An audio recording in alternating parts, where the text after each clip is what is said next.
Minutos estuvimos hablando bastante esta semana sobre el tema natalidad, ¿no?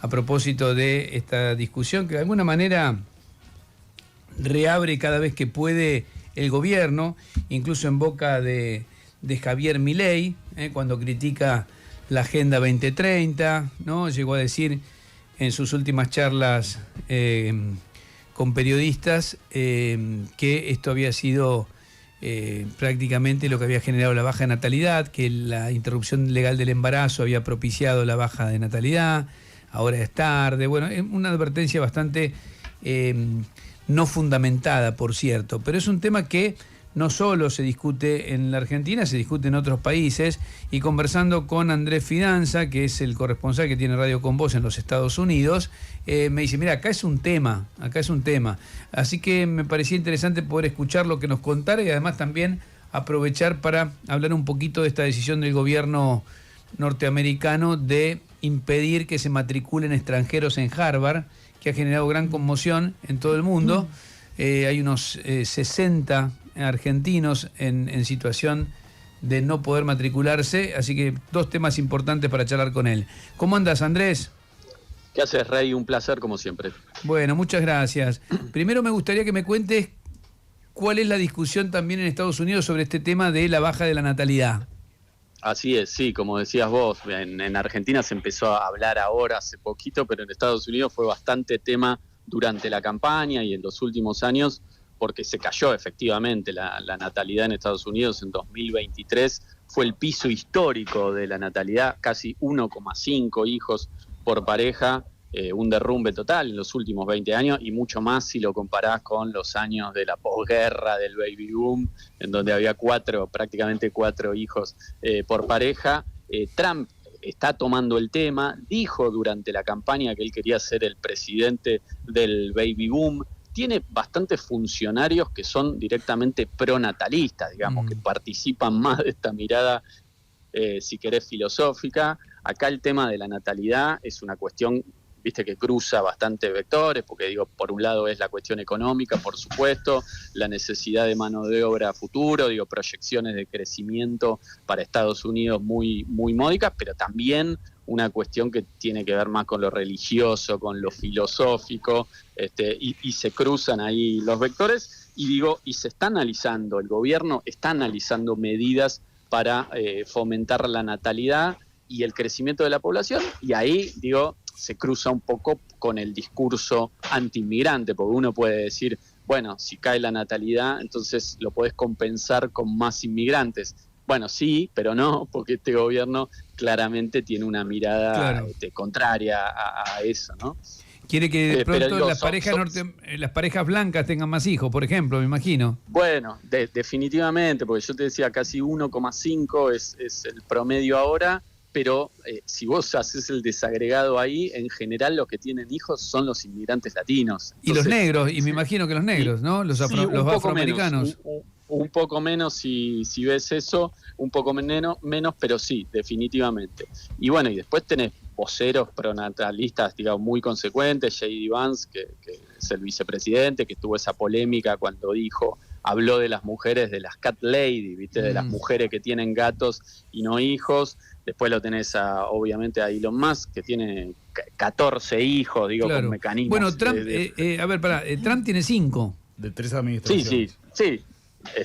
Todavía le falta, pero digo, hay muchos funcionarios, incluso uno del que no se habla tanto, que es el secretario de Transporte, que es Jim Duffy, que tiene, si mal no recuerdo, 9 o 10 hijos, y está hablando incluso... Ahí son más coherentes, porque acá te pide que tengas hijo, Milei que no tiene, Karina tampoco tiene, Santiago Caputo tampoco tiene, no sé, digo...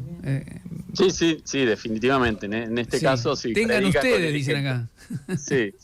Y están analizando medidas concretas. Días atrás le preguntaron a Trump si era cierto que estaba analizando la posibilidad de tener una especie de asignación por hijo. Se habló de $5.000 cash a las parejas que tengan hijos. Dijo, no lo descarto para nada. Y también se difundió que está analizando el gobierno algunas otras medidas, créditos fiscales, hasta un tipo de educación sexual para potenciar las chances, digamos, para que las mujeres sepan bien cuándo jugar o cuándo no. Te lo señalo también porque son medidas de expansión fiscal, digamos, en contra del discurso.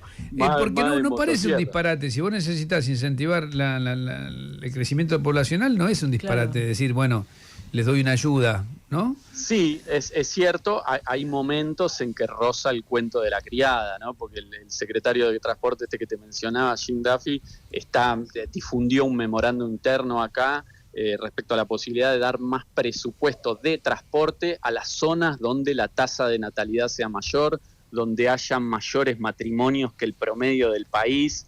Ahí la oposición un poco le salió al cruce con esto, porque parecía medio un cuento distópico. Y después lo que tenés acá, porque si no parece que son loquitos sueltos, pero hace el mes pasado hubo el segundo encuentro nacional de pronatalistas en Texas, que es el estado donde están jugando muy fuerte. Fueron de toda parte del país, la entrada costaba alrededor de $1.000 y era un encuentro muy hermético. Yo traté de que me contaran un poquito más y es muy difícil porque saben que esto genera críticas, porque si vos ves las fotos de la gente que va ahí, decís, qué sospechoso, digo, hay como una cuestión étnica cortada por la misma tijera. Pero se reunieron en Texas, ahí en un hotel, costaba $1.000 la entrada, y son lugares de bajada de línea fuerte, claro, de darle como un marco teórico a esto, más allá de cuestiones más folclóricas. Y cantaban los muchachos natalistas. Claro, exactamente. Todos unidos procrearemos.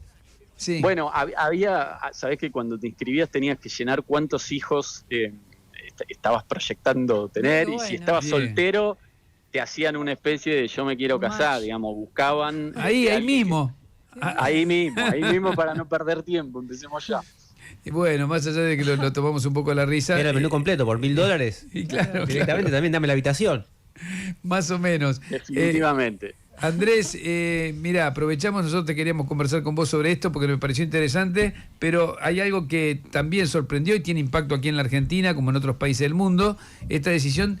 Primero contá cómo es el proceso, ¿no? Porque el gobierno le prohíbe a una de las universidades más prestigiosas del mundo, a Harvard, que matricule extranjeros, ¿es así? Sí, así es, lo dijo ayer la secretaria de Seguridad, Kristi Noem, que es como policía mala del gobierno de Trump claramente. Lo que hacen es ponerle fin a la certificación de un programa de alumnos extranjeros, porque el gobierno nacional, tiene que dar alguna especie de aval en muchos de estos programas. Igual obviamente es cuestionable, Harvard lo acaba de judicializar, incluso le está diciendo a los propios estudiantes extranjeros, que son miles, como decías vos mencionabas a los argentinos, pero son más de un cuarto los estudiantes extranjeros, alrededor del 27%, casi 7.000 estudiantes son extranjeros. Bueno, Harvard le está diciendo no se vayan, calma, porque esto se va a judicializar, y se va a judicializar definitivamente, pero sí, el gobierno nacional hace una especie de certificación de ese programa, y lo que le está diciendo es no van a poder tener más estudiantes extranjeros. ¿Por qué es esto? Bueno, porque Harvard, de las universidades de élite, Trump apenas asumió, entabló, yo te diría, una guerra, una batalla feroz contra las universidades de élite, y Harvard es la que más se opuso, más resistió el pliego de condiciones que le puso Trump respecto a terminar con las políticas de diversidad, de tener mucha mano dura respecto a las protestas pro-palestinas, a que le dé información sobre los migrantes. Bueno, hablábamos de los migrantes, esto se conecta también. Bueno, Harvard fue la que más resistió, entonces escala un poquito más el gobierno de Trump con esta medida, que como te digo, se va a judicializar como gran parte de las medidas que tomó Trump de arranque, porque de pique nomás empezó con decretos, con órdenes ejecutivas.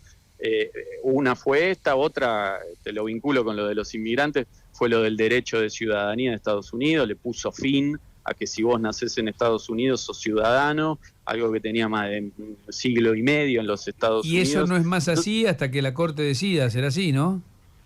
Sí, ahí hay distintas cuestiones porque, me derivo un poco, pero tenés un partido demócrata que está completamente desdibujado, entonces los principales obstáculos al gobierno de Trump lo pusieron los juzgados. Claro. Entonces, cuando cortó el derecho de ciudadanía, hubo 3 juzgados que dijeron esto está mal ante casos individuales, pero frenaron toda la política. Entonces eso llegó a la Corte y el mes que viene aproximadamente se va a conocer el fallo. Y esto lo mismo, esto ya judicializó Harvard, va a ir escalando seguramente y yo creo que va a tener que resolver alguna instancia superior, posiblemente la Corte Suprema. Bien. Pero digo, gran parte de la política de Trump está trabada en distintos juzgados. La Corte Suprema tiene mayoría conservadora, pero digo, está jugando fuerte Trump. Sí, Veremos claro, qué claro. es lo que pasa. Vamos a ver qué dice la Corte. Aquí la Corte no dice nada. No lo dijo, Bien. no lo dice y no lo va a decir. Así que esa es la diferencia con Estados Unidos. Porque acá podemos decir, che, tiene es una Corte... Acá la manera de apoyar desde la Corte Suprema al gobierno es no tocar los temas, no resolverlos. Allá me parece que el criterio es otro, ¿no? Va a haber resolución en estos temas y veremos cómo determinan o qué es lo que determina. Gracias, Andrés. Muchísimas gracias, chicos. Estamos al habla. Andrés Fidanza, el corresponsal